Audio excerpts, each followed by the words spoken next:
मी ससूनमधून पळालोच नाही, मला पळवलं गेलं.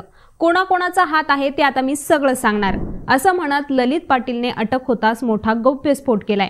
तर त्याच्या या वक्तव्यामुळे पोलीस खातं, आरोग्य खातं, राज्य उत्पादन शुल्क खात्यामधील अनेक अधिकारी अडचणीत येण्याची आता शक्यता आहे. याशिवाय विरोधकांकडून नाशिकचे पालकमंत्री दादा भुसे, राज्य उत्पादन शुल्क मंत्री शंभूराज देसाई, आरोग्य मंत्री तानाजी सावंत यांच्या राजीनाम्याची आता मागणी केली जाते.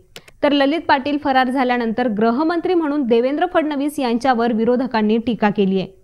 याच सगळ्या आरोप प्रत्यारोपाच्या पार्श्वभूमीवर ललित पाटील या एका व्यक्तीने नक्की किती मंत्र्यांना अडचणीत आणले याचाच लेट्सअप मराठीने घेतलेला हा आढावा.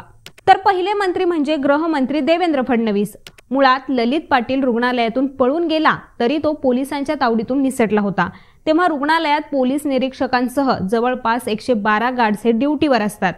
तर या सगळ्यांकडेच कैद्यांच्या वॉर्डची देखरेख करण्याची जबाबदारी असते. एवढ्या सुरक्षेमधूनही ललित पाटील पळाला कसा, गृह विभाग काय करत होतं, असा सवाल करत विरोधकांनी पोलीस प्रशासनाला आता धारेवर धरले. याशिवाय ललित पाटील हा रुग्णालयाच्याच आवारातून अंमली पदार्थांचं रॅकेट चालवत असल्याचंही समोर आलं होतं. तर या सगळ्यांसाठी त्याला नेमकं कोण कोण मदत करत होतं आणि पोलिसांच्या एवढ्या सुरक्षेमध्येही तो रॅकेट कसं चालू शकत होता, असे अनेक सवाल आता उपस्थित केले जात आहेत. त्यामुळे ससून रुग्णालयातील आणि पोलीस प्रशासनातील काही अधिकारी आणि कर्मचारी ललित पाटील याला मदत करत असल्याचा प्राथमिक संशय आता व्यक्त केला जातोय. तर दुसरे मंत्री आहेत वैद्यकीय शिक्षण मंत्री हसन मुश्रीफ. ससून रुग्णालय हे वैद्यकीय शिक्षण खात्याच्या अखत्यारीत येतं. ललित पाटील तब्बल 9 महिने ससून रुग्णालयात उपचार घेत होता. तर त्याला असा नेमका कोणता आजार झाला होता आणि त्याच्यावर नेमके कोणते उपचार सुरू होते आणि पळून जाण्यापूर्वी ललितवर एक शस्त्रक्रिया करायची होती. या शस्त्रक्रियेच्या आदल्या दिवशी एक्सरे काढण्यासाठी एक पोलीस हवालदार त्याला ससून रुग्णालयाच्या ग्राउंड फ्लोअरवर घेऊन आला. त्यावेळी पोलिसाच्या हाताला झटका देऊन ललित पाटील तिथून फरार झाला. त्यामुळे त्याच्यावर नेमकी कोणती शस्त्रक्रिया करायची होती असे अनेक सवाल विरोधकांनी आता विचारलेत. तर मिळालेल्या माहितीनुसार ललित पाटीलने ससून रुग्णालयात गेल्यावर 2 आयफोन मिळवले होते. पोलिसांच्या मते यातील एका फोनची किंमत ही तब्बल 1.1 लाख रुपये इतकी होती. तर याच आयफोनचा वापर करून तो तिथे रॅकेट चालवत होता. ललित पाटीलने चौकशीत दिलेल्या माहितीनुसार तो पैशांच्या जोरावर रुग्णालय प्रशासनातील अधिकारी आणि पोलीस खात्यातील अधिकाऱ्यांना मॅनेज करत होता. ललित पाटील ससून रुग्णालयातून पळून गेल्याचं रुग्णालय प्रशासन आणि पुणे पोलिसांनी येरवडा कारागृह प्रशासनाला तब्बल 1.5 तास कळवलंच नव्हतं. आता तिसरे मंत्री म्हणजे नाशिकचे पालकमंत्री दादा भुसे. ललित पाटील रुग्णालयातून पळून गेल्यानंतर आधी वाकड आणि तिथून त्याने मुंबई गाठलं.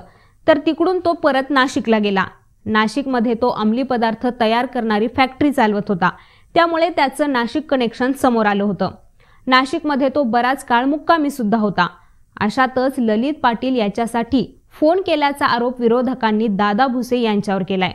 तर या सगळ्या दरम्यान ललित पाटील 300 कोटींची फॅक्टरी चालवत होता. तिथून राज्यात तो MD म्हणजेच मेफिड्रोन सप्लाय करायचा. आणि हे जर दादा भुसेंना माहिती नसेल तर पालकमंत्री म्हणून ते फेल आहेत. आणि जर माहिती असेल तर त्यांनी हे कसं चालू दिलं, असा सवाल ठाकरे गटाच्या नेत्या सुषमा अंधारे यांनी विचारलाय. तर चौथे मंत्री म्हणजे राज्य उत्पादन शुल्क मंत्री शंभूराज देसाई. राज्यात उत्पादन शुल्क मंत्री म्हणून शंभूराज देसाई फेल आहेत. त्यांची नार्को टेस्ट करा अशी मागणी सुषमा अंधारे यांनी केली आहे. तर त्यांच्या या आरोपांवर तात्काळ पत्रकार परिषद घेत सुषमा अंधारे यांना आरोप सिद्ध करा अन्यथा मागे घ्या असं आव्हान देसाई यांनी दिले. तर देसाई म्हणाले की मी ललित पाटीलला ओळखत नाही, कारण नसताना माझं नाव घेतलं जाते. सुषमा अंधारेंचं वक्तव्य हास्यास्पद आहे. त्यामुळे लवकरच मी त्यांना कायदेशीर मार्गाने उत्तर देणार आहे. तसंच या प्रकरणात माझा थोडासा जरी संबंध सापडला तर मी राजकारण सोडल असंही आवाहन देसाई यांनी केलंय. तर ललित पाटील याच्यामुळे पोलीस खातं, ससून रुग्णालय, येरवडा कारागृह प्रशासन यातील अनेक बडे अधिकारी अडचणीत येण्याची आता शक्यता आहे. त्याला रुग्णालयात एवढे दिवस ठेवण्यामुळे, त्याच्या रुग्णालयातील हालचालींवर लक्ष न ठेवता आल्यामुळे आणि रुग्णालय आवारात सुरू असलेल्या अंमली पदार्थांचं रॅकेट, त्याला मिळत असलेल्या सोयी सुविधा, तो पळून गेल्यानंतर दाखवण्यात आलेला हलगर्जीपणा, या सगळ्यांमुळे अनेक बडे अधिकारी आणि कर्मचारी अडचणीत येण्याची शक्यता आहे. सध्या रुग्णालयात बंदोबस्ताला असणाऱ्या 9 पोलिसांना सुद्धा निलंबित करण्यात आले.